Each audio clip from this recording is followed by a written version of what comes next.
और कुसा तोड़ने का भी नियम है, कुसा लाने का भी नियम है, और उस कुसा का आसन पर बैठकर स्मरण करने का भी नियम है।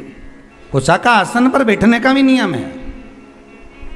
ये जो बाजार में जो कुसा के आसन मिलते हैं, आप अगर बोलकर बनवाएंगे कि हमको बिल्कुल ओरिजिनल कुसा का आसन चाहिए, हमको असली कुसा का आसन चाहिए, तो आपको प्राप्त होगा। जिनके चेहरे पर आंखों के नीचे कालापन हो जाता है, कुसा का आसन वहां भी काम आता है। कि आप थोड़ी देर, आधा घंटा, 20 मिनट, 25 मिनट जब भगवान की सेवा कर रहे हो, कुसा के आसन पर बैठ जाइए।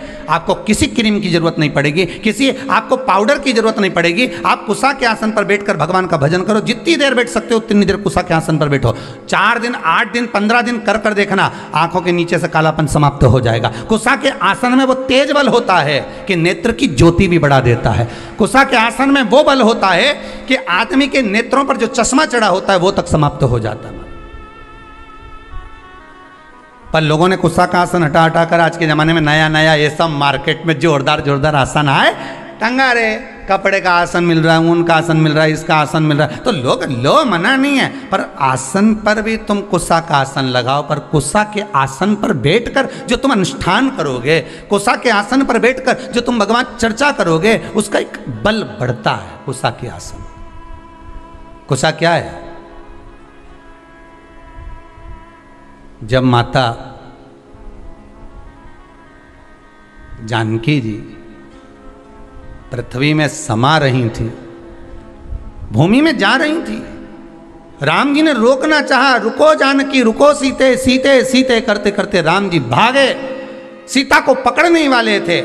माता सीता पृथ्वी में जाने लगी, केवल उनके केश जानकी जी के थोड़े से हाथ में आ गए। बस वही केस ही कुसा है, वही केस ही कुसा है। जिस दिन आपका मन कहीं नहीं लगे, बेचैनी अंदर से हो रही हो, भीतर से, हम तो ज़्यादा समय तो आपसे नहीं कहेंगे क्योंकि आप इतनी देर बैठोगे भी नहीं, सीधी सीधी बात है। हम कह भी दें कि तुम 1-2 घंटा बैठ जाओ तो नहीं बैठ सकते। तो हम तो इतना कहेंगे कि अगर आपके हृदय में बेचैनी ज़्यादा हो, मन ना लग रहा हो, आज ऐसा लग रहा है कि मुझे कुछ भी अच्छा नहीं लग रहा, आज आपको ऐसा महसूस हो रहा है कि कुछ बुरा होने वाला है, आज आपको ऐसा महसूस हो रहा है कि मेरा कोई अंग फड़क रहा है जिसके कारणवश मुझे कुछ कष्ट हो सकता है, आज मुझे स्वप्न अच्छे नहीं आए हैं, आज मेरी विचारधारणा ठीक नहीं लग रही है, आज मुझे कोई घात का योग बन रहा है, मेरे ऊपर कोई ग्रह बेकार चल रहा है, इसलिए आज मेरा मन नहीं लग रहा, आज मुझे बेचैनी, आज मैं इस मार्ग से जाऊंगा और मेरे साथ में घात होगी। तो निवेदन है, कम से कम 10 मिनट से लेकर 15 मिनट के भीतर आप कुसा के आसन पर आराम से बैठिए और बैठकर भगवान का स्मरण करिए, नारायण का, शंकर का, राम का, कृष्ण का, जिसकी मर्जी पड़ जाए उसका स्मरण। तुम्हारे गुरु मंत्र का स्मरण कर लो, तुम्हारे गुरु का स्मरण कर लो, पर करो, 15 मिनट बैठकर कर लीजिए। उसके बाद आपके हृदय में जो हलचल मची हुई थी वो एकदम शांत हो जाएगी। 15 मिनट से ज़्यादा में करना ही नहीं, तुम तो 15 मिनट करके देखो, और करके जरूर देखना कहीं श्योर वाला महाराज झूठ तो नहीं बोल रही है।